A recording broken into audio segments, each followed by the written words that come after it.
nombre, Luis, de Ajá. nuestro grupo de investigación de práctica analítica en instituciones, que es nuestro año debut, en realidad. Así que fue toda una sorpresa, la verdad, este inicio, porque con el COVID nos vimos presencialmente, fue la única vez que nos pudimos ver todos y empezó la pandemia. Así que, bueno, es toda una diferencia terminar así. Bueno, les cuento un poco de qué se trata a todos, a los que están y a los que nos ven por Facebook y por YouTube. El grupo de investigación de práctica analítica en instituciones es un espacio de investigación que brinda ACEP, la Asociación Cuyana de Estudios Psicoanalíticos de Mendoza. Las coordinadoras de este espacio somos Virginia Aviagle, que estaba por ahí, Elodia Granados, que también está por ahí, y yo, que soy Ana Sol Siquic. Las tres somos miembros de ACEP y trabajamos en instituciones públicas de salud. Pero nuestro espacio de investigación no es solo en relación a las instituciones de salud, sino a todo tipo de instituciones. Con respecto a ACEP, les cuento que es una institución en acuerdo con LEOL, lo que significa que se guía por los lineamientos de la política de la Escuela de la Orientación Lacaniana.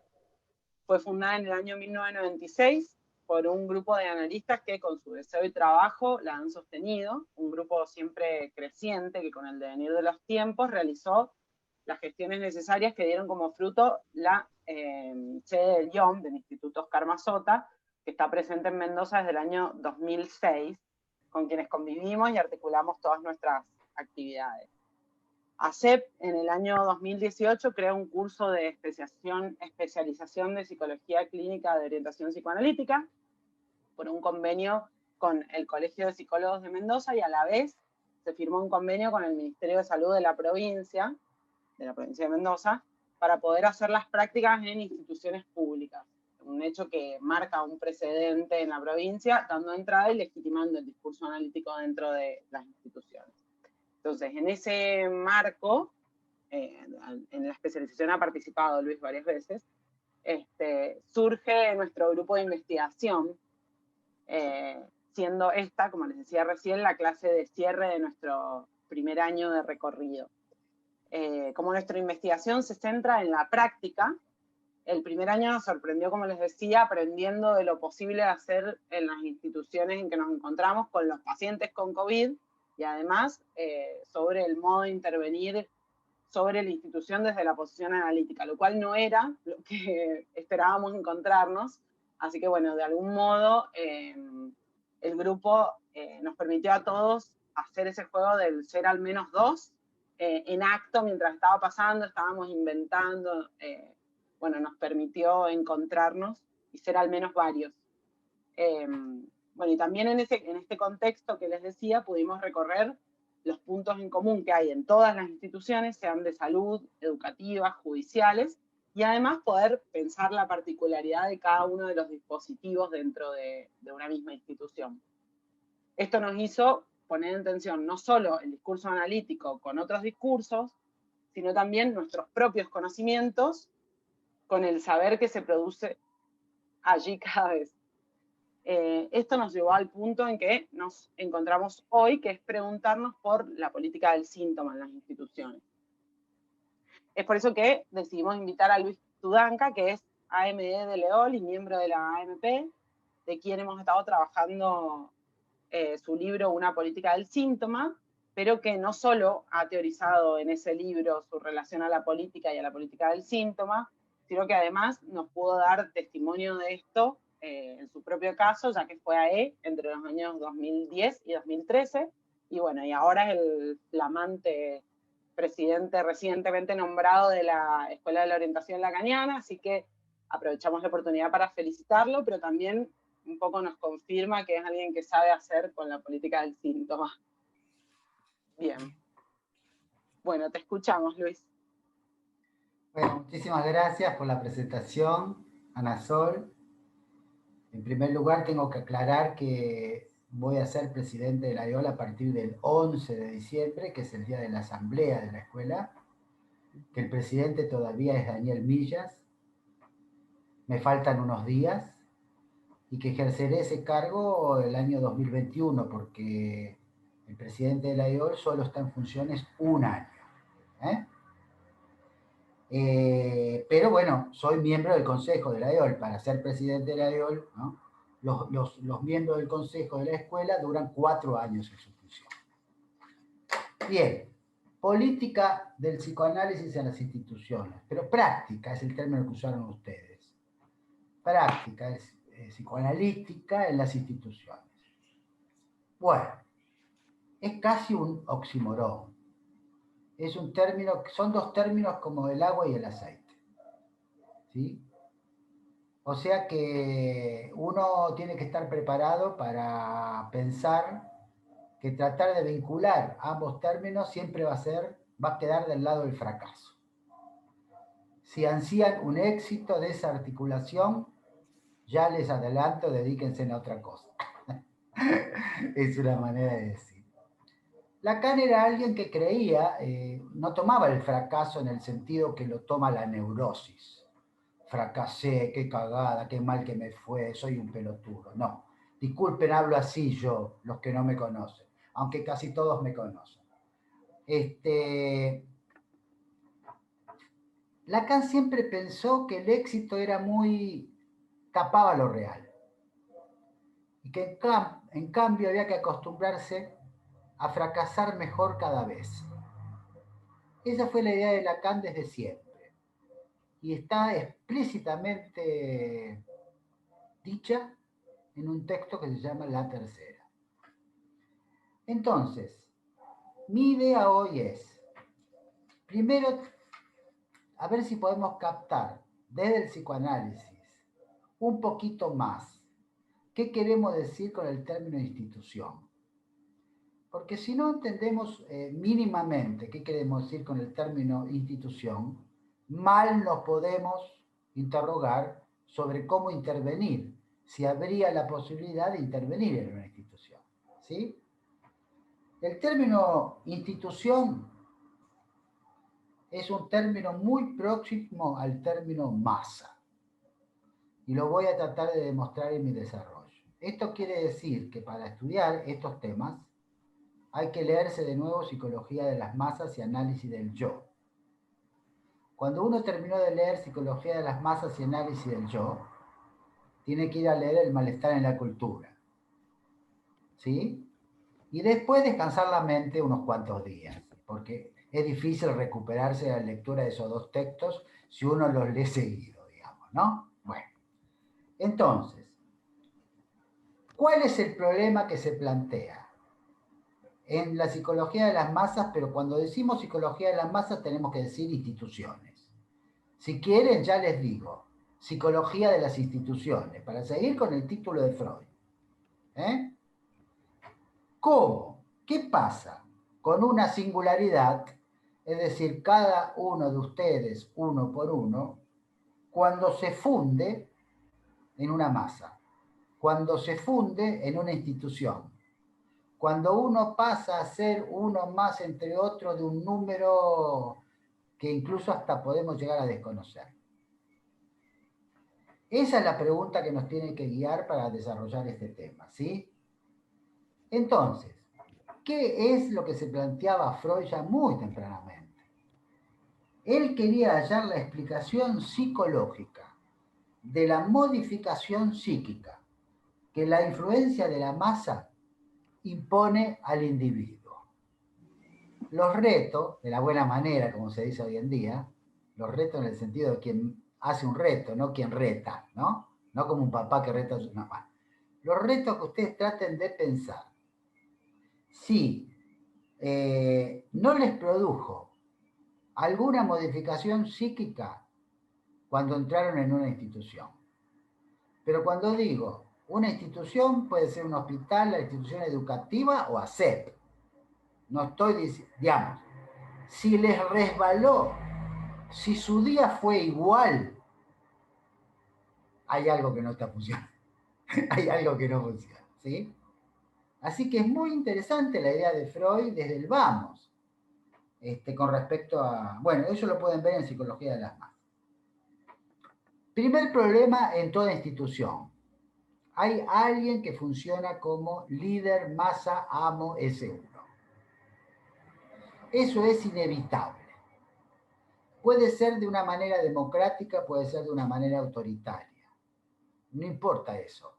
Lo que les quiero decir es que alguien se tiene que colocar en un lugar de dirigir.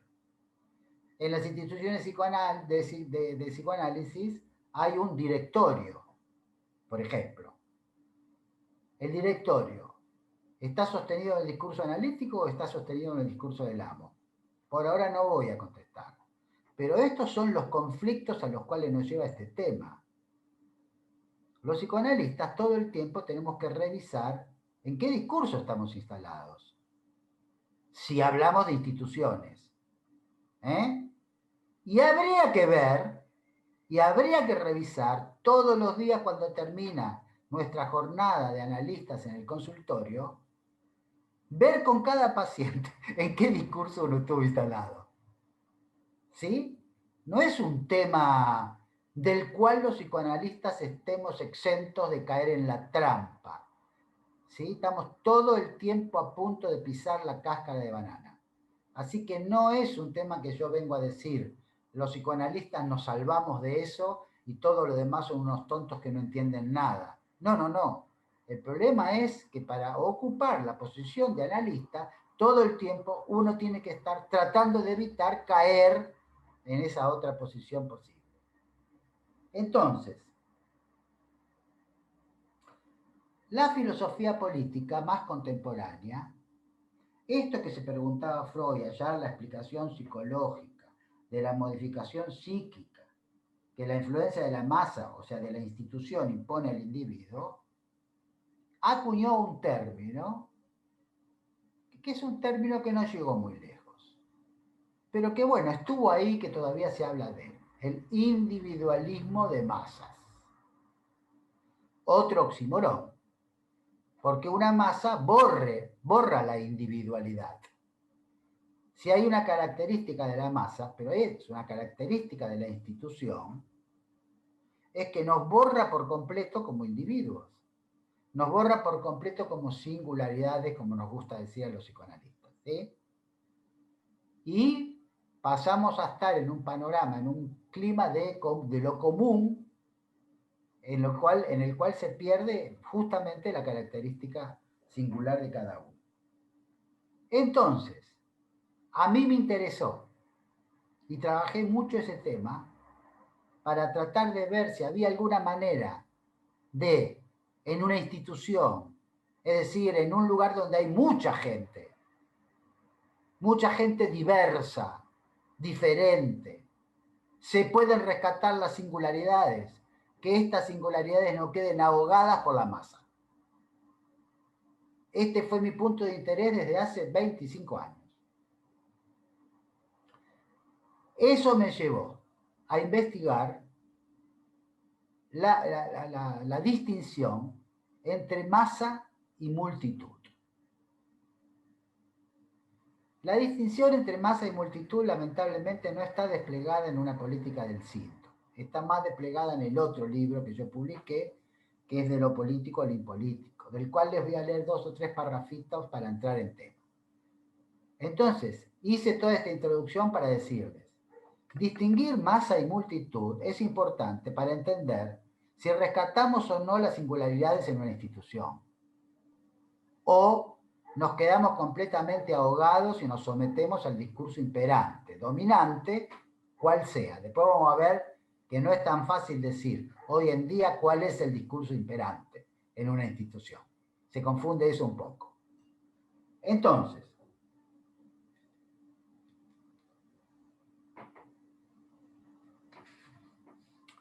si hay algo que está claro en la idea de masa es que aplasta cualquier singularidad. Eso es muy común que pase en cualquier institución. Cuando un director o una directora empieza a los gritos a decir lo que hay que hacer y uno no puede meter ni mechar una palabra. ¿Sí? Es decir, después, cuando toman el café en el bar de la esquina, dicen esta mina se enloqueció, este tipo se enloqueció, que hijo de bla, bla, bla.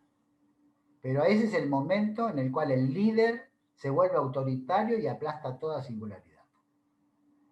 Y después hay momentos en los cuales se levanta un poco mejor pero estamos sometidos a las variaciones de humor de los que representan el seguro en las instituciones. El tema es qué posición va a tomar uno con respecto a eso. Esto es lo que hay que preguntarse. Entonces, la masa aplasta cualquier singularidad. En cambio, la multitud, vamos a decir que tiene como una especie de doble aspecto. Tampoco es la panacea la multitud. Tampoco vamos a decir que la multitud es superadora por completo, si no seríamos hegelianos. No se trata de eso. Pero abre una puertita para pensar estos temas desde otro lugar. La multitud entonces tiene un doble aspecto. Un aspecto más cercano, lo voy a decir en términos de Spinoza. Ahora voy a dedicar. Porque la verdad, les ahorro el esfuerzo. Pueden hacer ustedes el esfuerzo. No me tienen por qué creer a mí. Pueden ir a leer a Toni Negri, pueden ir a leer a Deleuze para entender el concepto de multitud. Van a tener que recurrir a Spinoza finalmente. Porque multitud, lo más cercano a lo que conviene al psicoanálisis es lo que nos dice Spinoza.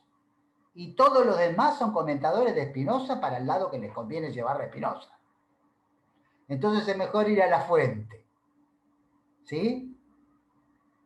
Entonces, un aspecto más cercano a lo que Spinoza llama populus. Pero populus no es pueblo, es conjunto de cives, que es ciudadanos. Entonces hay que entender por qué Spinoza nos habla de ciudadanos. Porque exactamente él piensa que la ciudadanía está caracterizada por muchos que unen sus fuerzas por el beneficio que les producirá esa asociación. Quiere decir que uno puede deponer cosas por el beneficio de ese todo que se va generando institucionalmente. Eso en el psicoanálisis se logra mucho más que en el resto de las instituciones, pero tampoco se consigue tanto. Ojo, hay que estar siempre advertidos del fracaso posible. Eso va en relación. Y ahora vamos a entrar bastante de lleno en el tema. En una distinción que hace Spinoza entre esclavo y súbdito. Porque después, cuando leemos en Lacan el seminario 17, que ustedes lo deben haber trabajado este año y el año anterior, Lacan elige los términos amo y esclavo para hablar del discurso del amo, que sería el discurso en el cual está sostenido, después vamos a ver qué quiere decir eso, pero el discurso en el cual está sostenido toda institución. Y el psicoanálisis tiene que inventar, para zafar de eso, otro término, que es el término escuela. Entonces, la EOL es institución y escuela. Pero la parte institución tiene un directorio con un director, un consejo con un presidente, revistas con, digamos, gente que está a cargo de la dirección de la revista, etc. O sea, ven que todos son S1.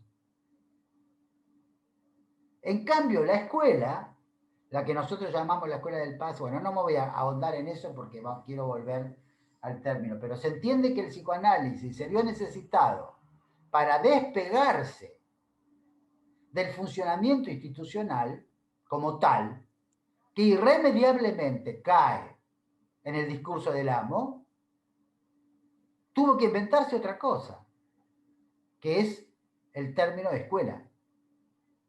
¿Sí? Donde en la escuela estamos por fuera del discurso del amo, porque en tanto escuela compete el discurso analítico.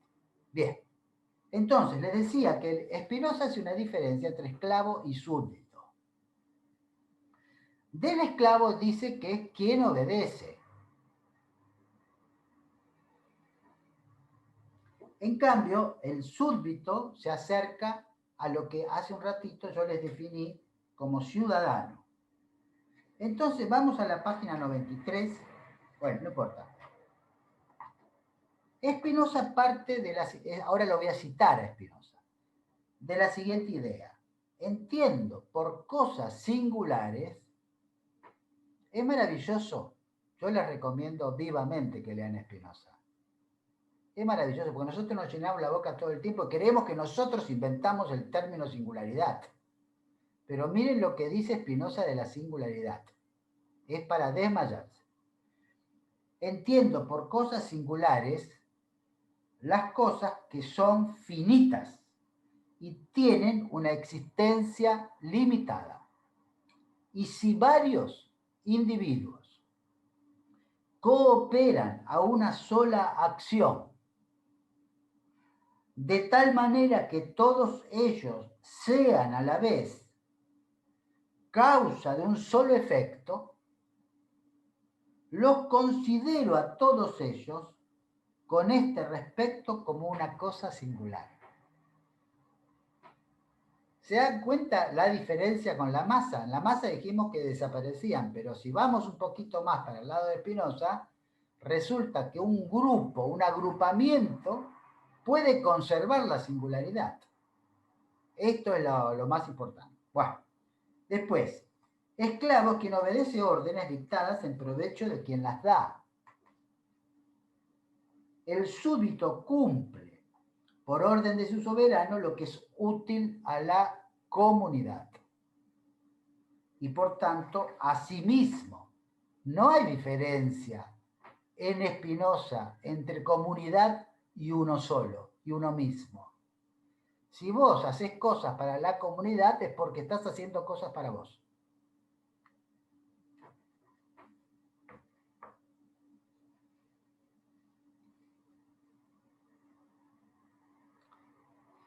Entonces, rápidamente nos queda divididos como dos campos. El campo de la masa es el campo de lo que después vamos a llamar grupos, el campo de los grupos. ¿Por qué? Porque Lacan propone en la proposición del 9 de octubre del 67 traducir el término Massen del alemán, que Lacan toma para escribir psicología de las masas y se traduce como masa, Lacan lo propone traducir como grupo.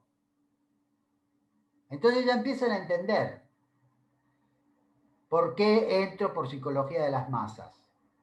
Porque psicología de las masas nos lleva directamente a la cuestión de los grupos. Y la cuestión de los grupos, o sea, grupo, cuando hablamos tan mal de los grupos en psicoanálisis, lo que estamos criticando es el grupo masa. Porque después tenemos el cártel, que es un grupo, y no criticamos al grupo cártel. Entonces todo el tiempo tenemos que tratar de hacer las distinciones de cuando usamos el término grupo, si nos referimos al grupo masa o nos referimos a otro tipo de grupo que no produce el efecto de grupo que produce la masa. Y olvídense la masa como muchísimas personas marchando por la calle, por alguna reivindicación. Masa pueden ser 4 o 5. Un cártel puede funcionar como masa, por ejemplo. Ojo, no digamos. Y sí, puede producir los mismos efectos de grupos que una masa. Y son 5. O 6 o 7. Bueno, por... Bien. En cambio, la multitud. Yo llegué a escribir un artículo donde decía que el cártel estaba más cerca de la multitud que de la masa. Con esta idea. ¿Por qué? Porque la multitud, la potencia de la multitud, para usar los términos espinosistas, implica una radicalización de las singularidades. En el mejor de los casos. Siempre y cuando no se vaya al otro aspecto que tiene la multitud, que puede virar a un aspecto destructor y violento de la vida social. Entonces, en ese lado, por eso les decía que el término multitud tiene ese doble aspecto. Si va hacia ahí, se va para la masa.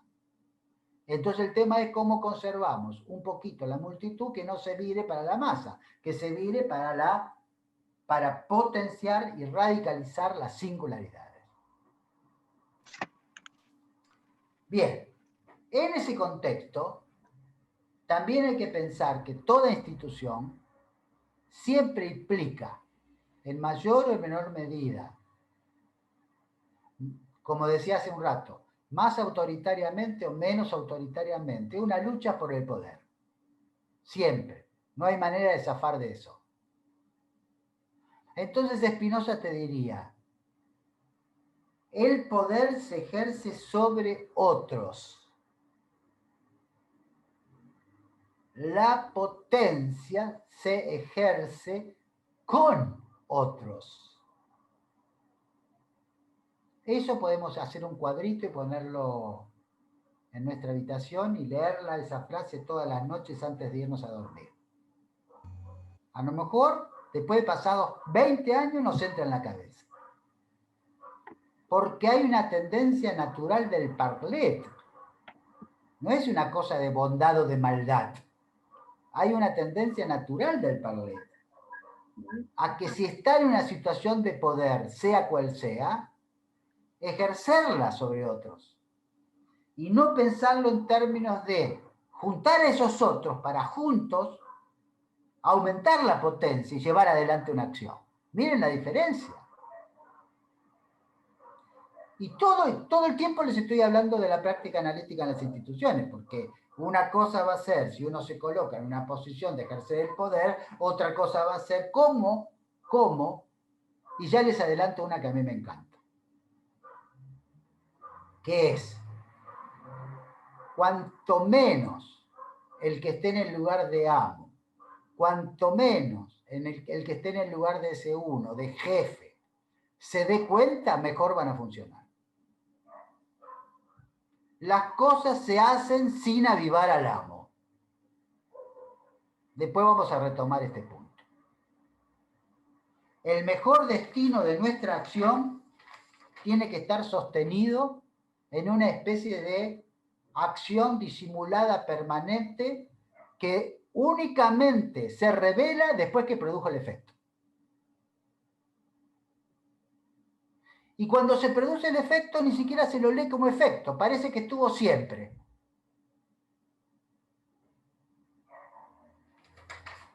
Bueno, entonces, la masa es a lo homogéneo. Lo homogéneo es otro nombre de cómo aplastar una singularidad. Todos iguales. Todos iguales sirve para unas cosas, pero para este tema no sirve. Para este tema sirve todos singulares, que es un oxímoron más. Porque si somos singulares no hay todo. Multitud, entonces en ese sentido, el término heterogéneo, que también usamos a veces sin ton ni son, remite a la posible, lo voy a decir mal, sumatoria de singularidades. Una cosa es la tendencia a grupo Massen, institución, masa, etc. Otra cosa es agruparse. Voy a hacer una distinción entre grupo y agruparse. Agruparse es la apuesta a conservar las singularidades en ese agrupamiento.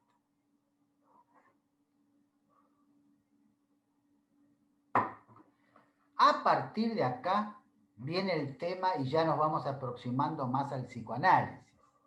Era necesaria esta introducción para ir cómo piensa el psicoanálisis estas cosas, ¿sí? Con toda esta descripción vamos a tener una distinción, la más me parece importante, entre efecto de grupo y agrupamiento. Viene el psicoanálisis y te dice, demos un paso más. Tratemos de pensar, incluso adentro de nuestras propias comunidades analíticas, que a los efectos de grupo se los combate con los efectos de discurso.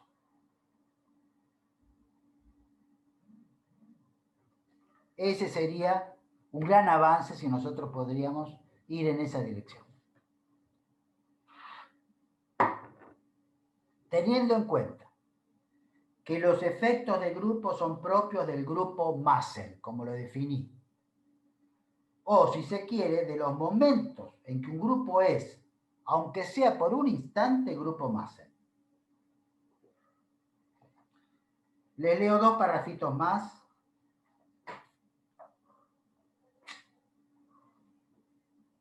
Bien. ¿Qué es una institución? Me tomé el trabajo de hacer esta introducción y recién ahora me siento en condiciones de definir lo que es una institución. Una institución es aquello que instituye. Ustedes me dirán, y está cansado, Luis está atendiendo desde temprano, ya dice boludeces.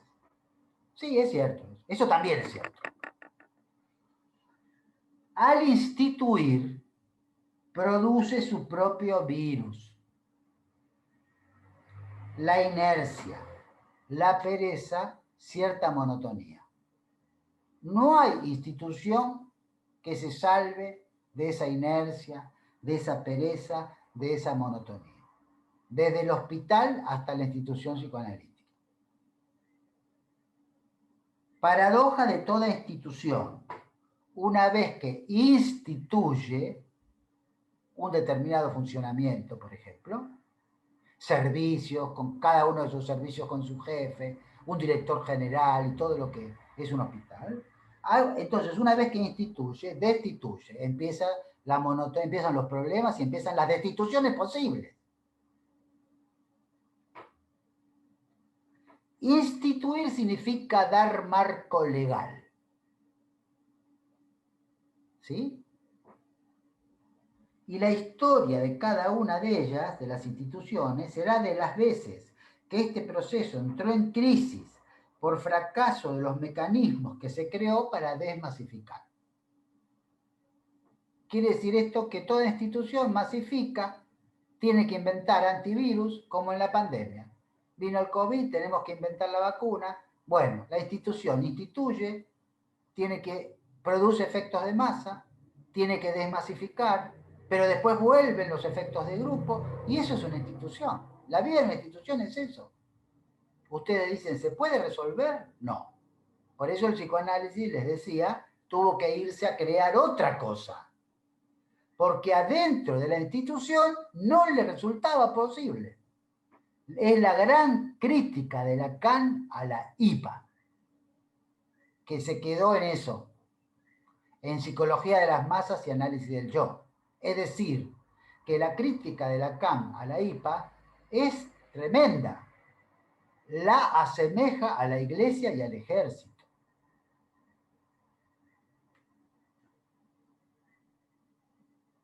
Y toda su vida fue para zafar de eso. ¿Lo logró? Bastante. Pero no está consolidado del todo. Y es tarea de los psicoanalistas seguirla con eso. Bueno, parece que hay una pregunta de Patricio Álvarez. Pregunta de Patricio Álvarez. En el cual se conservan singulares. Me gusta, responde al fijar. Patricio, sería interesante si puede desarrollar los efectos de discurso en relación a los efectos de poder. Bueno, ahora voy hacia ahí. Solo lo introduje. Un poquito más de desarrollo y llego a eso. Prometo. Es así nuevamente el síntoma institucional. Porque si ustedes leyeron una política del síntoma, saben que la política del psicoanálisis es la política del síntoma. Para llevar adelante una política del síntoma hay que saber leer el síntoma. Y como estamos en instituciones, hay que saber leer el síntoma institucional. Si no, no podemos hacer nada como psicoanalistas. ¿Qué se hace con ese síntoma? Se lo interpreta.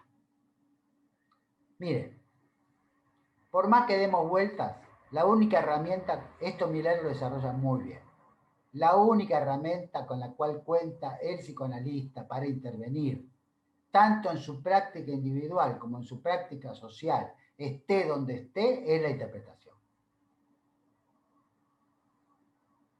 Como psicoanalista, porque ustedes me convocan como psicoanalista. Después, si quieren, charlamos y hablamos como ciudadanos, pero como psicoanalistas, ¿sí? Estoy hablando desde el punto de vista del psicoanálisis. Entonces, ¿qué se hace con ese síntoma? Y ahí cito a Éric Lorán, que dice, se lo interpreta. Interpretar el grupo es disociarlo. y remitir a cada uno de los miembros de la comunidad a su soledad. A la soledad de su relación con el ideal. Eso está en dos aspectos de la torsión entre síntoma e institución, en el libro de él que se llama Los usos del síntoma. Esa interpretación es desmasificante y va en contra de la sugestión de la hipnosis que produce cualquier institución.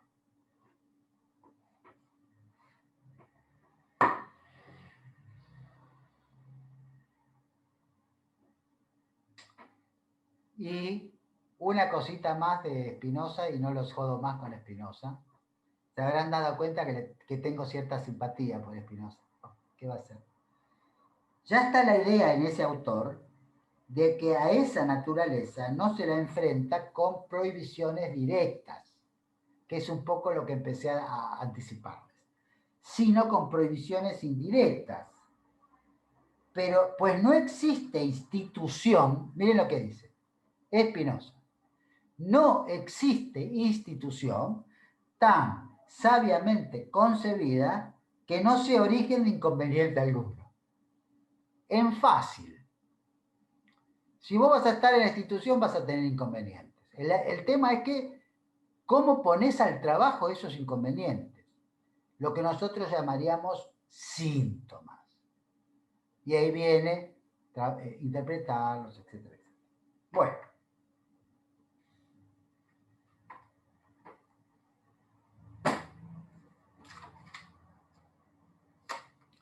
Segunda parte. Son 3 puntos que voy a tomar, ¿sí? Ustedes me dicen, si ven que me paso en el tiempo que ustedes pensaron, me cortan y listo. Charlamos hasta donde llegamos, ¿sí? No se puede decir todo igual, y aunque pudiera desarrollar todo, tampoco voy a decir todo del tema. Entonces, el segundo punto, de los 3 que pensé para hoy. Retomo la diferencia entre efectos de grupo y efectos de discurso y voy un poco más allá a meterme en el tema que me preguntaba Patricio. ¿En qué discurso se sostiene cualquier institución? Hospital u otros. Toda institución se sostiene en algún discurso. Bueno, el psicoanálisis ha podido construir un sólido edificio con la noción de discurso. Lacan desarrolló esto y ustedes viene bien porque han trabajado estos 2 últimos años en el seminario 17. Desarrolló su teoría de los 4 discursos en el seminario 17. No es solo discurso, es que Lacan considera que todo lazo social está sostenido en alguno de esos 4 discursos. Que por lo tanto, fuera de esos 4 discursos, no hay lazo social. Es lo que Lacan llamó incluso fuera de discurso. Entonces, son 4, el discurso del amo, el discurso universitario, el discurso histérico, el discurso de la universidad, lo conocen de memoria. Ahora bien, cae de maduro que rápidamente pensamos, cualquier institución está del lado del discurso del amo. Es casi como una manzana madura que le cae en la cabeza a uno, para usar la metáfora de Newton. Bueno. Lo fundamental ahí es pensar qué quiere decir Lacan con el término amo. Porque se pueden hacer enciclopedias en relación a la posición de amo. Pero a Lacan lo único que le interesa subrayar del término amo es que a un amo, el único interés que tiene, y empiecen a pensar en el hospital, en la escuela en la cual están, el único interés que tiene es que las cosas marchen. Y su función de dar órdenes es para que las cosas marchen. Nada más.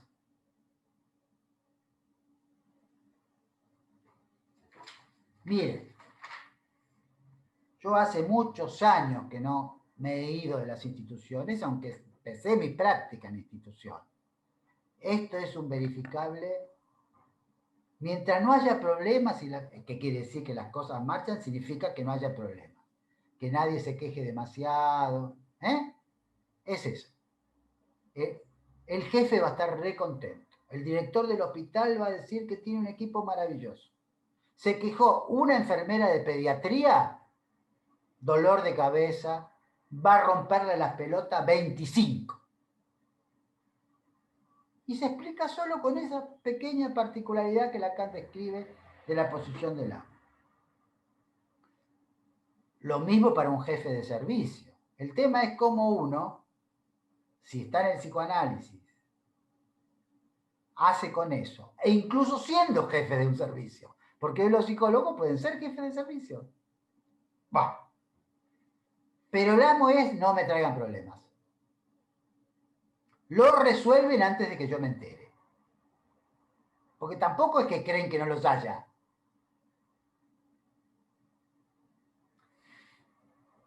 Bien, eso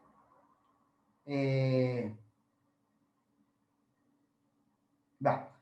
Ahora bien, siempre desde que el mundo es mundo, los súbditos, como venimos de Spinoza, vamos a usar ese término, en vez del término esclavo,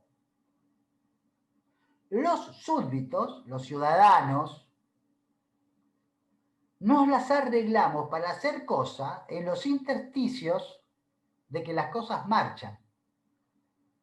Si uno consigue que las cosas marchen a nivel institucional, por más que no estemos del todo de acuerdo con ciertas reglas, ahora me pusieron ¿cómo se llama? Un reloj electrónico que tengo que fichar, antes firmaba, no importa. Si uno más o menos va a hacer, ¿no? ¿Después qué hace? Ateneos, invita a supervisores de afuera, organiza presentaciones de enfermos, para dar el ejemplo de los psicoanalistas, pero podemos dar 1000 otros ejemplos, y el amo no va a decir nada, porque las cosas marchan. O sea, da un espacio en el cual uno puede desarrollar otro tipo de cosas. De vez en cuando explota todo, porque alguna contingencia aparece y tenemos que lograr que las cosas vuelvan a marchar y otra vez tener nuestros propios espacios, y seguimos estudiando los jueves a mediodía Lacan, que nos encantó el seminario 15, y bueno, y está. Pero el problema es que eso no ocurre más. Todavía hay un poquito de eso, pero cada vez es reemplazado a pasos agigantados. Ese es el problema. Hay un cambio de paradigma en el amo. Propiamente el amo ya no es el amo del discurso del amo. Ese es el problema que empezamos a tener hoy. En la sociedad es el pasaje del discurso del amo a discurso universitario. Y vivimos regidos más por el discurso universitario que por el discurso del amo. En donde, desde el jardín de infantes hasta la familia, en el hospital, en la escuela, en los gabinetes y en donde quieran. Y ojo, que no nos salvamos los psicoanalistas de caer de vez en cuando en el discurso universitario. Acá hay alguien que dijo algo. Bernardino Corner, respecto a la transferencia de trabajo, dice: amo a aquel colega que en vez de trabajar para sí mismo, trabaja para la causa analítica. Ahora que te escucho, Luis, me parece que esa frase es Spinoza. Sí, completamente. Ese es el súbdito, el que trabaja para la causa. No sos esclavo, sos súbdito, sos ciudadano de la causa analítica. Es muy interesante, Spinoza. Bueno. Hay entonces un cambio de paradigma, no solo en el hospital, sino en las instituciones en general. La imposición cada vez más grande del discurso universitario. no hay que detenerse solamente en el discurso universitario, porque Lacan, del discurso del amo al discurso universitario, hace un salto. Y del discurso universitario al discurso capitalista hace otro salto. El antecedente en mi lectura del discurso capitalista en Lacan es el discurso universitario. ¿Por qué deduzco esto? Porque lo dice en el seminario 17. Define el discurso universitario como el discurso del capitalismo. El discurso vigente, sin haber escrito todavía el discurso capitalista, que tampoco es un discurso. Así que cuando ustedes escuchen discurso capitalista, escuchen discurso del amo, discurso universitario, las dos cosas, y privilegio cada vez mayor del discurso universitario. Hay un solo significante con el cual alcanza para demostrar la persistencia, la insistencia, la actualidad del discurso universitario en el hospital y especialmente a partir de la pandemia. Ese significante es protocolo. No quiero con esto que piensen que estoy en contra de los protocolos. No se trata de estar a favor o en contra. No se trata de decir qué bueno, qué malo. Se trata de pensar. Para eso estamos acá. Si vos empezás a tener protocolos por todos lados, es decir, un conjunto de reglas, de formalidad, tenés que contestar un cuestionario, Cuando empezó la pandemia, para salir de casa yo tenía que remitirme a una aplicación que se llama Cuidar. Tenía que decir cuánto tenía de temperatura, si tenía síntomas acá, si tenía síntomas allá. ¿Para qué sirve eso? Porque podés mentir todo y te dan igual el permiso. Pero había que pasar ese protocolo porque si no ibas en cana, nunca pasó, porque acá no pasó nada. Pero te quiero decir, salías a la calle y tenías que tener la autorización de ese protocolo para circular. Bueno, ahí se ve, en eso se ve. Y no lo tomen como una cuestión ideológica. Ahí se ve el discurso del discurso universitario sostenido, es un amo contemporáneo. Nada más que este amo te exige protocolos, que es una manera de decir, te está controlando todo el tiempo. Entonces está el protocolo y está la camarita en la esquina de tu casa, que supuestamente está para el bien, pero también está para el mal. Vamos a decirlo así. Entonces empezamos a vivir en ese clima en la sociedad contemporánea. Lo importante entonces es el valor que tienen esas reglas. Se notará que el amo está escondido atrás de los protocolos. Bien. ¿Y quién está? Como en el discurso del amo teníamos al S1, el que da las órdenes, el que pretende que las cosas marchen, ahora tenemos al S2, que a la altura del seminario 17, con la noción de discurso para Lacan, da esta definición. Se trata del saber. O sea que el que comanda en el discurso universitario es el saber. ¿Qué tipo de saber es ese que funciona en el lugar de la gente? Esta es la pregunta que nos tenemos que hacer. Entonces, dice Lacan, la característica de ese saber es no saber de todo, sino, dice, no estamos en eso, sino todo saber. Bueno, ¿cuántas veces en la vida les ha pasado a ustedes, y antes de entrar al psicoanálisis, de conocer a alguien que ustedes pensaron un instante, este tipo sabe de todo? Después se verifica que nunca hay nadie que sepa de todo. Simplemente le haces una pregunta que no sepa responder y ya verificaste que no sabe de todo. Es así de simple. Pero saber de todo es lo contrario de todo saber. Esto es lo que quiere decir. Saber de todo está más del lado del psicoanálisis. Es casi lo que llamamos sujeto supuesto saber. Por lo tanto, estamos en el terreno de la dimensión de la transferencia simbólica y en la posibilidad concreta de hacer un análisis, de ocupar la posición de analizante y tratar de ir en búsqueda del propio saber, que es el del saber inconsciente. Pero si vos estás aplastado por el todo saber, te encontrás con lo que Lacan define como la tiranía del saber. Por lo tanto, bien, se elimina la posibilidad del saber del súbdito, o lo que en el seminario 17 es el saber del esclavo. Yo me repito en los ejemplos y pido disculpas porque algunos de ustedes me deben haber escuchado el ejemplo, pero me encanta. No es lo mismo hacer una mesa a un carpintero que ir a un hipermercado y comprarte la mesa y armártela en tu casa. En un caso se necesita el saber del esclavo, como diría Lacan. En otro caso, estás sometido a la tiranía del saber que te enchufa a la mesa que se les ocurre. Entonces, ¿qué produce la sociedad contemporánea?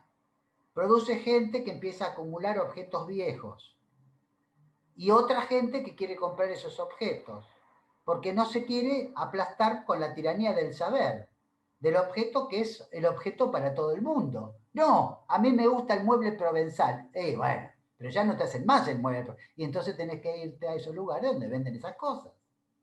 Ahí se ve la dificultad máxima, la tensión máxima en la sociedad contemporánea entre lo que sería un saber ancestral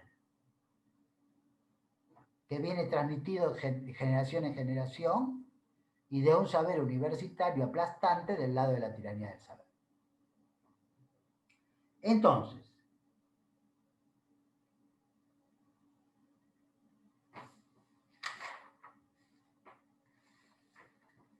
son 20 y 30. Me imagino que esto estará pensado hasta las 21, ¿verdad? Bueno, entonces voy a saltearme. Había yo pensado un desarrollo sobre el discurso universitario para tratar de mostrar en los lugares donde en las instituciones hay un privilegio claro del discurso universitario. Pero me lo voy a saltear y voy a ir a qué puede hacer un psicoanalista en una institución, porque me parece que es el tema que nos convoca más.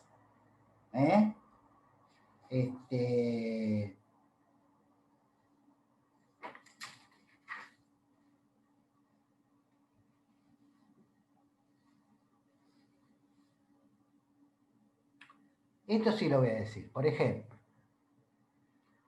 ¿cuáles son los síntomas que este tipo de instituciones contemporáneas provocan con mayor asiduidad, y seguramente ustedes escuchan, en un montón de pacientes que reciben todos los días en el hospital?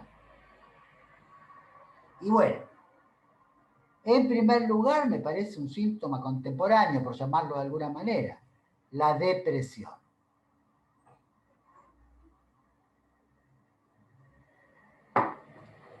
Pero una cosa es la depresión del lado del discurso del amo y otra cosa es la depresión del lado del discurso universitario, porque la depresión del lado del discurso universitario implica la anulación absoluta de la división subjetiva.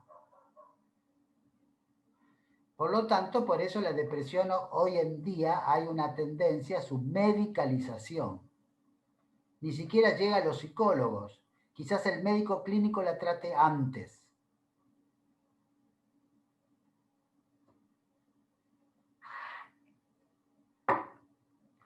Si en cambio llega un psicoanalista,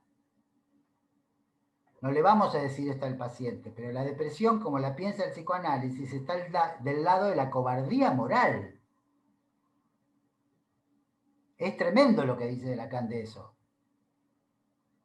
¿Sí? O sea, la cobardía moral, como si fuera eso una renuncia al deseo. Elegís renunciar al deseo. Por lo tanto, es pasible de interpretación y tiene estatuto de síntoma.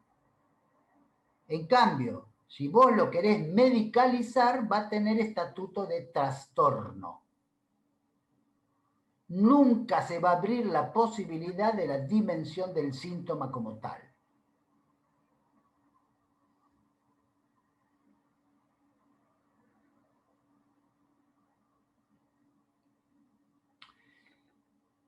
Y por supuesto que muchas veces se nota que esa depresión vino como consecuencia de apostar a un puedo todo. Porque la sociedad, si quieren hablar, sostenida en el discurso capitalista, te empuja a puedo todo. Por lo tanto, es maníaca. Así que bipolar es un significante que representa todo esto. Todos somos bipolares. Todos tenemos nuestros estados de manía y nuestro estado de depresión. Simplemente que algunos los disimulamos más que otros, nada más. Algunos hacemos conferencias, otros organizan instituciones y otros van a consultar por depresión o por manía.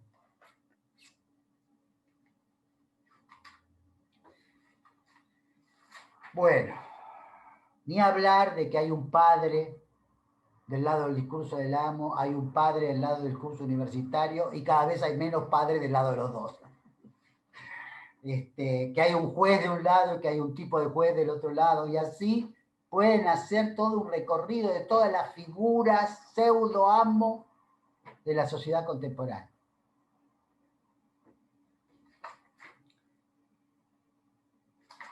Entonces, finalmente, ¿cómo intervenir? Vamos a... Bueno, les doy dos opciones. No tengo la menor idea de cómo intervenir, es la más verdadera. Y ahora, algunas ideas que se pueden poner en práctica muy de vez en cuando, vez por vez, contingentemente, y sale de vez en cuando, salen a veces. Si toman eso en esa dirección, yo les cuento. Si toman que van a encontrar la solución a todos los males de la institución, cagamos, porque no la van a encontrar.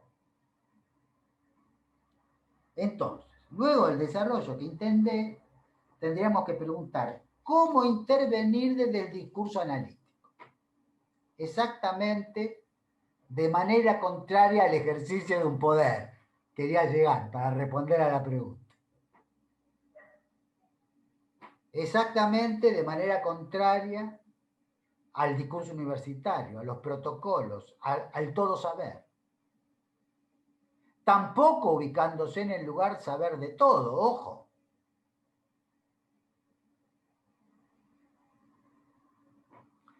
¿Es eso posible? Porque ven que es mucho más fácil decir cómo no. Pero es más difícil decir cómo sí. ¿Cómo sería la manera? En primer lugar, diré las maneras de intervenir que me parece no ayudan. Primero, del lado de la denuncia. Lo tomo porque Lacan expresamente lo dice en el seminario 17. Si vos te vas a colocar del lado de la denuncia, siempre, lo quieras o no lo quieras, vas a caer en el lugar de reforzar lo denunciado. Esto es lo que plantea Lacan. Que a mí me dio mucha bronca la primera vez que lo leí, hace muchos años. Pensé Lacan es un reaccionario, pensé Lacan es un gorila, pensé todas esas cosas. Pero la vida te va dando ejemplos y trato de transmitirles una experiencia. Siempre terminamos en eso. Y recibimos unos golpes terribles como contraofensiva. Entonces, por lo menos, interrogarnos si vamos a hacer una denuncia, ¿cómo hacerla? Porque Lacan tampoco dice no hacer nunca ninguna denuncia. Lacan dice, solo se puede sostener la denuncia si la vas a hacer con un medio de decir. Completamente sostenida en un medio de decir de la verdad. Cada vez que vos vayas a una confrontación, resulta que vas a ofrecerle en esa confrontación una verdad toda. Y te van a bajar de un ondazo. Entonces, primera cuestión. Solo la denuncia se justifica si puede sostenerse en un medio de decir. Si no, y casi te diría ni la intentes.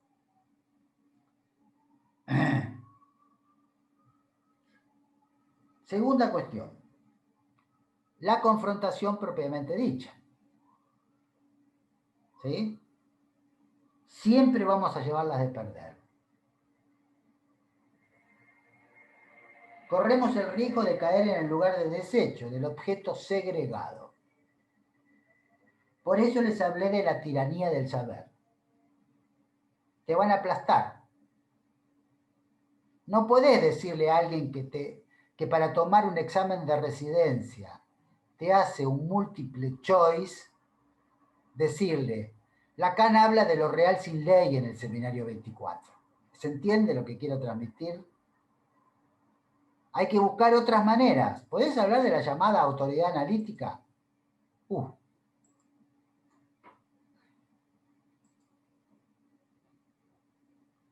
Sí, ahora hablo, un cachito.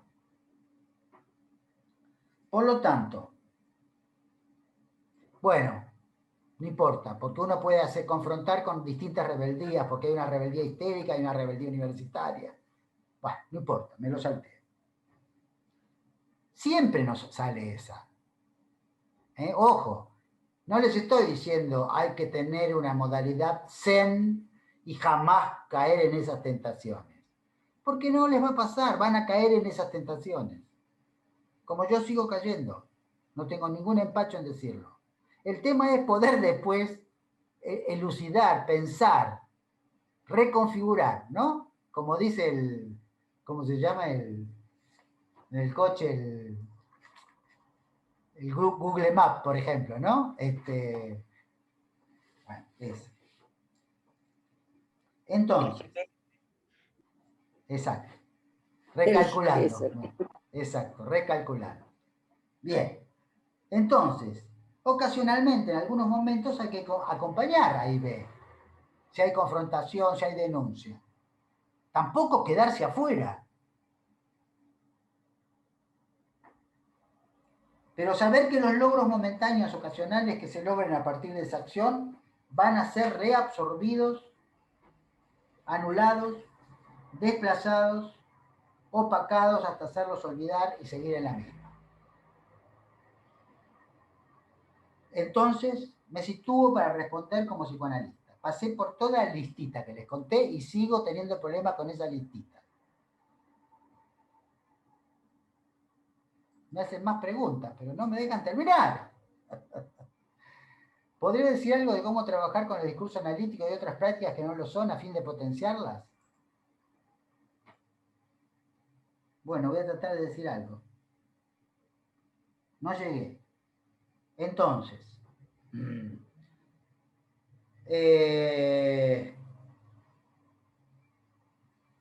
lo diría así.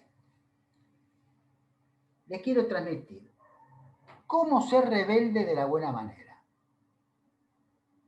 Y la palabra de la buena manera es una palabra lacaniana.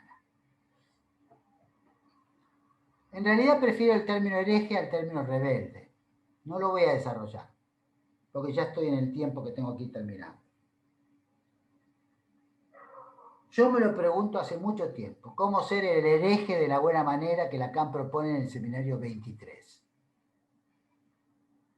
Esa me parece que es la perspectiva. Elaboro una aproximación a esa cuestión que debe permanecer abierta. Herejía siempre implica elección.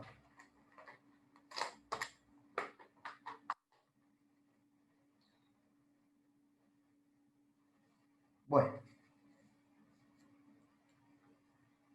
La buena manera, me salteo, porque es muy lindo el desarrollo que hace Lacan con respecto a Joyce, el hereje, etcétera, etcétera. Me lo salteo porque estoy muy jugado con el tiempo. Lo que les quiero decir es que, en definitiva, intervenir en el discurso analítico, intervenir como analista en una institución es tratar de leer el síntoma que está en juego. Si uno consigue leer el síntoma, segundo paso, tiene que esperar la oportunidad de interpretarlo. Tercer paso, nadie se tiene que dar cuenta, o muy pocos se tienen que dar cuenta, que leímos un síntoma y que lo interpretamos. Cuarto paso, se lo van a ir a agradecer a otro.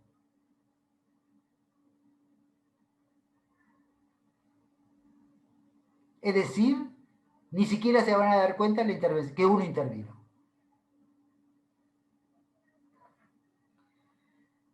Para eso, para leer el síntoma institucional, es indudable que hay que analizarse, porque uno tiene que saber hacer ahí con su propio síntoma.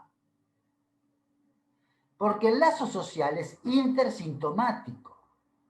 Y ahí se termina la teoría de los discursos, que era una de las preguntas que me hacían. Entonces, algunas cuestiones para ir terminando. Confíen en la eficacia indirecta más que en la eficacia directa. Traten de sostenerse todo el tiempo en el medio de decir de la verdad en vez de ir directamente a tratar de decirla toda. Tratar de evitar como psicoanalistas ser opinólogos. No tenemos por qué estar opinando de todas las cosas. La opinión llena un vacío y entra inmediatamente en disyunción con otras opiniones. Por eso, en vez de opinar, hay que interpretar.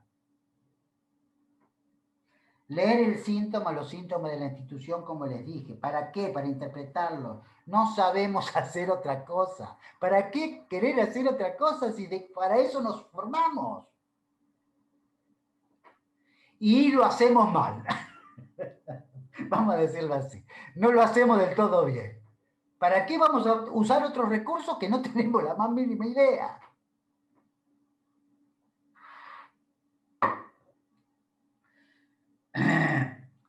Y ahí sí usar el recurso que tenemos de las sesiones analíticas. ¿En qué dirección? Restando sentido. Ni siquiera digo ir en contra del sentido, ni siquiera digo apuntar a la fuga del sentido, ni siquiera digo disolviendo el sentido, digo restando sentido. Como dice Eric Laurent, si hay alguien a quien le sobran los sentidos, es a la neurosis. Analizarse es sacarse el sentido de encima. ¿Por qué no pensar eso como una forma de intervenir en cualquier otra circunstancia de la vida?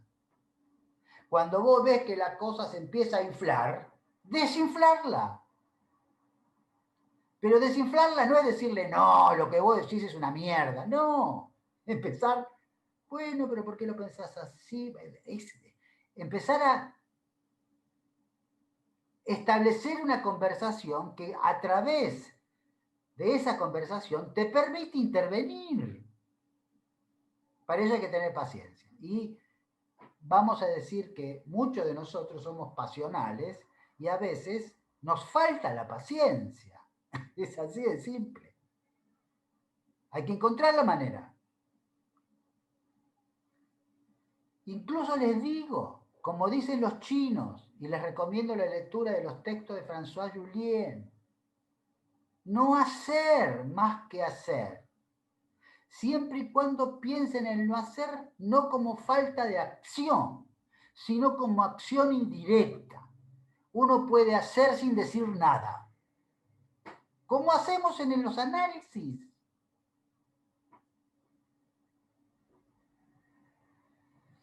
La no acción no es inacción, es acción de otra manera.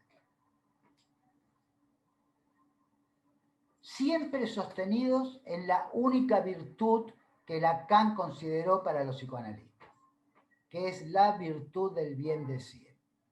No hay otra. Cada vez que ustedes se den cuenta que se enojaron un poquito y se están yendo para el mal decir, hacer el esfuerzo de frenar y tratar de dar un pasito para atrás. Yo se los recomiendo, a mí no me sale todo el tiempo. A ver, no me vengo a plantear como ideal de nadie, ¿sí? Pero lo sigo a Lacan, que siempre dijo que había que apuntar a lo imposible. Bueno, ahora voy a ver si puedo responder alguna de las preguntas. Autoridad analítica. Bueno, la autoridad analítica sirve para las instituciones de psicoanálisis, pero para las instituciones que estamos pensando, no tienen por qué enterarse de que estuvimos ejerciendo la autoridad analítica. ¿Sí? Tenemos que intervenir de manera tal que ni se den cuenta. No necesitamos agradecimientos. ¿Podrías decir algo? Ahora, la autoridad analítica en la institución analítica es otra cosa. ¿Quién tiene la autoridad analítica en la institución? Bueno, Lacan, a partir de las nominaciones de AME, los nombramientos de AME y la nominación de AE, cree que la autoridad analítica tiene que estar siempre en tensión. Que no se la tiene que creer el formado experimentado, ni se la tiene que creer el que demostró su fin de análisis.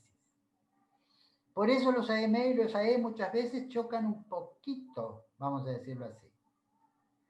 Por eso no hay la solución tampoco con ninguno de los dos, porque por eso Lacan enseguida empezó a pensar, cuando vio a 3 o 4 AE juntos, que se juntaban rápido a hacer masa. Es así. Entonces empezó a hablar de la casta de los AE. Y no te digo ahora que tenemos muchos AE, tenemos los AME, la casta de los AE, la casta de los ex-AE y los AP. La autoridad analítica es algo a renovar todo el tiempo. Todo el tiempo. La autoridad analítica corresponde a un S1, corresponde al objeto A o corresponde al síntoma. Esa es una cosa que nos tenemos que empezar a preguntar. En la escuela todos somos un síntoma caminando. Y todo hay que reformularlo, si leemos la última enseñanza de Lacan, a partir de la noción de síntoma, pero síntoma de la última enseñanza, con H. Yo buscaría por ahí. ¿Podría decir algo de cómo trabajar con el discurso analítico y otras prácticas que no son a fin de potenciarlas? Bueno, creo que algo he desarrollado con la última parte. Precisamente vas a potenciar un lugar donde vos puedas seguir trabajando. Porque la tendencia actual es sacarte de los lugares. A los psicoanalistas, la tendencia actual es a segregarnos un poquito. Si en cambio vos podés intervenir de la manera en que traté de demostrar, vas a conseguir instalarte, quedarte en el lugar, contribuir a ese lugar y potenciar ese lugar. Bueno, ustedes lo hacen en las instituciones, en los hospitales, yo los escucho. Las cosas que me cuentan de los hospitales, me agarro la cabeza. Gilles Carot plantea que institución es un nombre que se le da a todas las formas que da cuerpo al otro, es decir, lo que hace lazo discurso. Efectivamente. Creo que he desarrollado eso. Discurso, pero con la variante, ¿no? Discurso del amo, discurso, todo lo que fui trabajando, ¿no? Que los dispositivos que inventa el ser humano son para regular el goce. El discurso mismo es un regulador de goce. Es la idea de Lacan. Lo que pone un freno, refrena el goce, con su equívoco de refrenar, en francés, lo que se repite, refrán, estribillo, es lo que frena, ¿sí? Excelente los 4 pasos, empacho de indicaciones clínicas, una gran herramienta nos deja Luis, bueno, a ver si hay preguntas. Lacan decía que el paciente es el analista, porque es el que debe tener paciencia para esperar la oportunidad de intervenir. Claro, el paciente en el sentido del que tiene paciencia. Porque si uno está como analista ubicado en el lugar de analizante, cagamos, ¿no? Pero está muy bien lo que decís, que el paciente es el analista en el sentido del que debe tener paciencia. ¿Y saben cómo se llama? Por eso es muy interesante toda la última parte de Lacan cuando se mete con los chinos. ¿Qué dirían los chinos? Hay que esperar el momento oportuno. El problema es que uno a veces no espera el momento oportuno. O ¿Lo hace antes o lo hace demasiado tarde? Que era lo que Lacan empieza a indicar desde la primera enseñanza. Interviene o antes de lo que tendría que intervenir o lo hace demasiado tarde. Ese es todo el tema. Exactamente. Esperar la oportunidad de intervenir. Es lo que estás diciendo, ¿sí? Estoy de acuerdo. Gabriel Roer. Al inicio, página 93, ¿qué libro de Spinoza? No es un libro de Spinoza. Ah, libro de Spinoza, sí. Cité dos libros de Spinoza. Uno es La Ética, el más conocido, y el otro es el Tratado Teológico Político. No me acuerdo, a ver, ya te digo exactamente.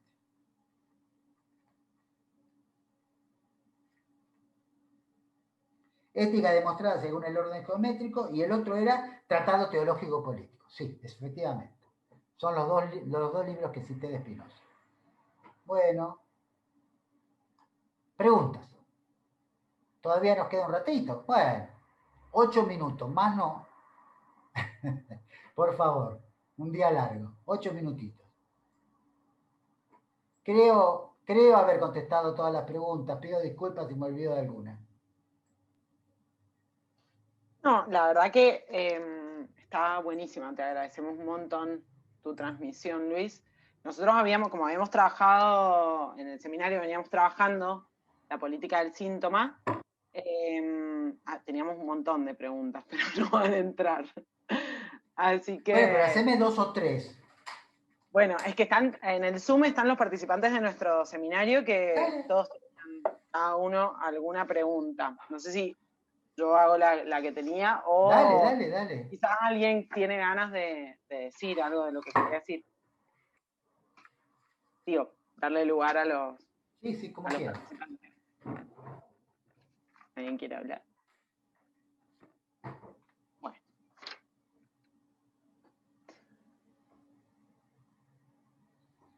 ¿No? Hay una pregunta de Patricio Álvarez. Que no es participante del seminario, pero bueno. Patricio, No es mi participante. Dale, Patricio, dale. La pegué en el chat. Ah, bueno.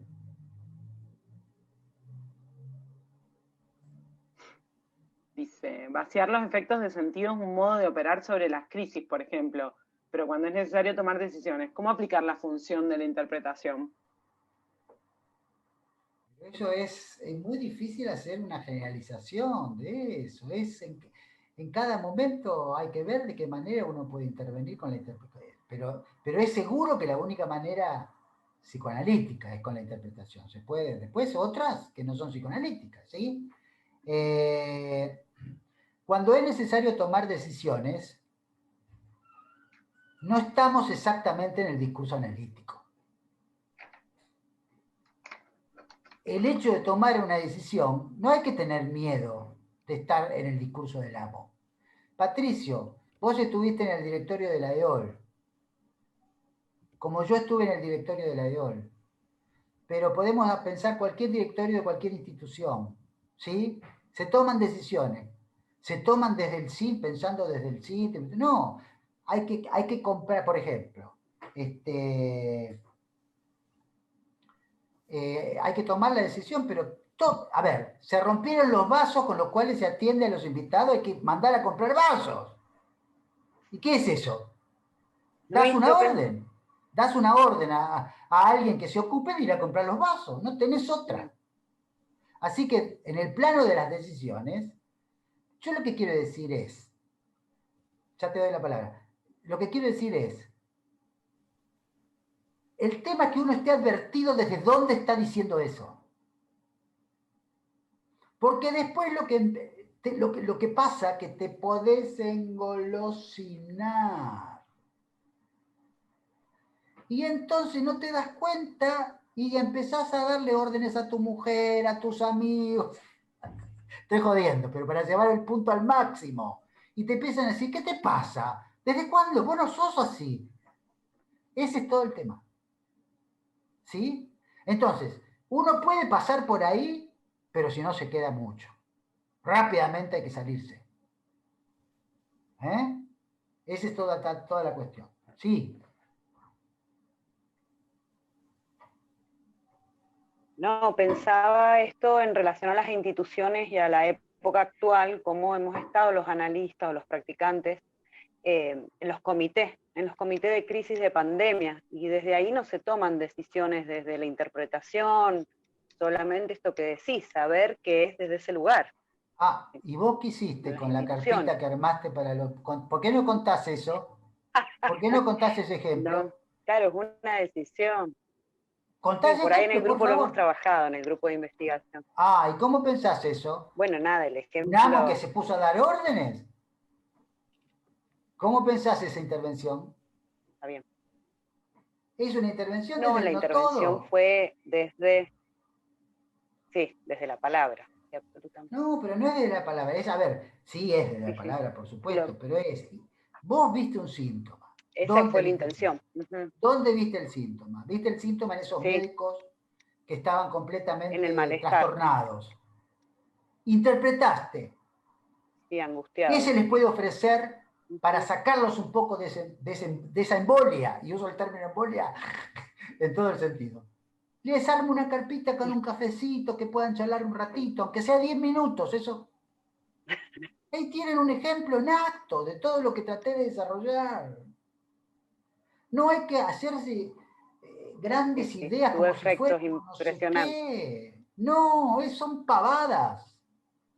Y esa fue una intervención como analista, no fue intervención de qué sé yo, qué orientación de la psicología de la forma o de la terapia grupal que se te ocurra.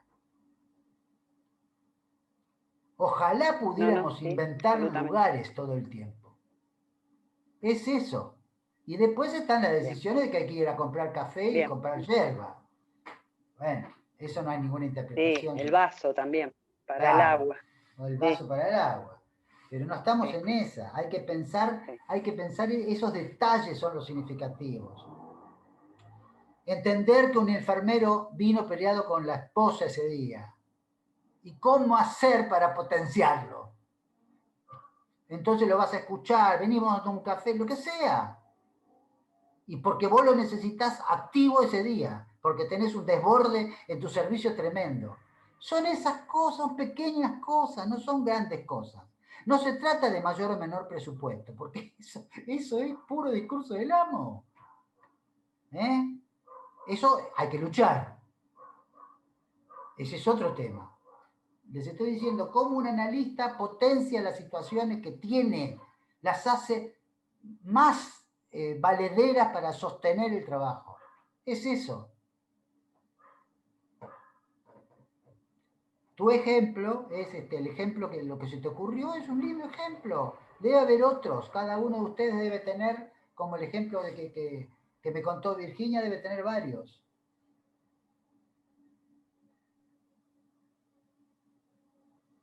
Sí, un poco, no sé si quedó claro en la apertura, pero un poco esa es fue o nos tomó medio de sorpresa, es, que un poco eso nos empezó a pasar en este espacio, en este seminario. Por eso hice el chiste de ser al menos dos, ser al menos varios, porque de golpe nos habíamos planteado el seminario de otra manera y de golpe nos encontramos teniendo que ver, bueno, cómo se hacían las interconsultas o cómo, bueno, un espacio para aprender, cómo se atendía en la guardia a un monovalente en contexto de COVID, bueno, qué sé yo, un montón de, o en una escuela, pero un punto que para mí fue muy importante, que es esto que me parece que el ejemplo de Virginia lo marca muy claro, es que la verdad es que también uno atrás del discurso analítico puede quedarse afuera, porque, ay, no, es una posición éxtima y qué sé yo, y entonces, qué sé yo, en una institución escolar donde los chicos no fueron casi en todo el año, es más fácil, digamos, intervenir así, bueno, no sé qué, digo, por ahí es más sencillo que no tuvieron que ponerle el cuerpo. Y como, digamos, esto que vos decís de los súbditos de la causa, tuvo que ver con poder pensarnos. De hecho, trabajamos mucho más, habíamos planteado menos trabajo en el espacio de nuestro grupo, nuestro seminario de investigación, y terminamos encontrándonos mucho más, porque todos nos encontramos poniéndole mucho más el cuerpo en cada una de las instituciones, sea lo que sea, y bueno, digamos, lo que pudimos pensar un poco es esto, lo que vos ahora lo llamaste como inacción, pero nosotros lo pensábamos como lo impolítico, que también lo Sí, planteas así. sí, no quise usar ese término porque ya todo el mundo me dice, otra vez me va a hablar de lo impolítico, pero es eso, por Uh -huh. supuesto. trato de preservarme, porque si me repito todo el tiempo, entonces me empiezan a tirar con tomate podrido. Pero es lo que yo llamo lo impolítico, la cautela espinosista, la prudencia aristotélica, todo un montón de cuestiones que van en esa dirección. Pero quiero decirles, muy lejos estoy de transmitirle con las cosas que dije una posición de extimidad en el sentido de mirarla de afuera. No, Les claro. estoy transmitiendo que hay que embarrarse. Exacto. Que para lograr algo hay que embarrarse. Que después te cueste sacar el barro cuando vayas a bañarte. Eso es lo que les quiero transmitir. Muy lejos estoy de mirarla de afuera. Y lo que pasa es que cuando uno se embarra, y sufre. Sufre, pide sesiones extras, porque va en contra de la corriente. Parecemos Quijotes. Es así de simple. Pareciera que solo nosotros nos preocupamos por la gente, en el buen sentido de la palabra, ¿sí? A ver, cuando yo digo preocuparse por la gente, no es porque soy un buen samaritano. No se trata de eso. ¿Sí? Preocuparse por la gente es, ustedes van caminando por la calle, ven un chico que sale corriendo, se desprende de los padres y sale corriendo y va a cruzar la calle, una avenida de mucha circulación. ¿Qué hacen?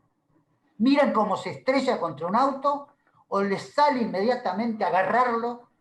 Incluso empiezan a transpirar y pasan por un momento de angustia. ¿Qué es eso? ¿Se preguntaron alguna vez qué es eso? ¿Por qué eso sale espontáneamente? Eso tiene una discusión filosófica de siglos. Si la gente de nacimiento es buena o es mala. Y están los que dicen que somos unos hijos de puta y tenemos el mundo que tenemos porque nacemos mal. Y están los que dicen, no, somos buenos de nacimiento, lo que pasa es que después vienen desvíos. Lo que pasa es que después... Pero eso que los chinos llaman una reacción espontánea, porque es recontra espontánea, sin pensar. ¿Cuántas cosas hacen en la vida sin pensar? Muy pocas. ¿Sí? Es más, uno se analiza para dejar de pensar un poco, independientemente del tipo clínico. Para dejarte llevar un poco por la vida, en vez de estar todo el tiempo calculando, controlando. Eso que es espontáneo y sin pensar, es algo que tiene que ver, es eso lo que digo ¿lo tenés o no lo tenés? Y en la vida se despliega o no se despliega. Y hay gente que lo despliega y gente que no lo despliega. Ahora, si somos analistas, tenemos que analizarnos para poder desplegar eso. Si no, mejor dedicarse a otra cosa. ¿Sí? Por eso Miller habla del fundamento neurótico del deseo del analista. El deseo del analista, que está completamente del lado del no todo, está sostenido en esas acciones en relación al otro. Pero no por bondad. Eso lo quiero dejar claro. No se trata de bondad. Se trata de, ¿te interesa o no te interesa el otro? Pero no para conducirle la vida, sino para que encuentre su propia solución. Es eso. ¿Y por qué uno salvaría al chico? Para que pueda analizarse. Porque si se muere no se va a poder analizar, por ejemplo.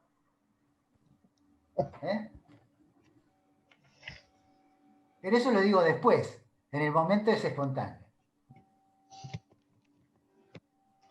Sí, ¿por qué? Pero piénsenlo, ¿por qué uno prefiere que un paciente no se suicide?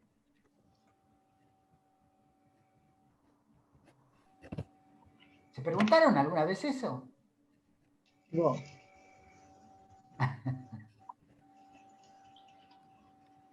Es el mismo tema. Pero ¿no les parece una buena respuesta de un psicoanalista decir yo quiero seguir escuchándolo? No digo que sea la única. Y quiero ver si él puede o ella puede encontrar su buena solución. Para eso lo necesito vivo. Si se mata, ese proceso se interrumpe.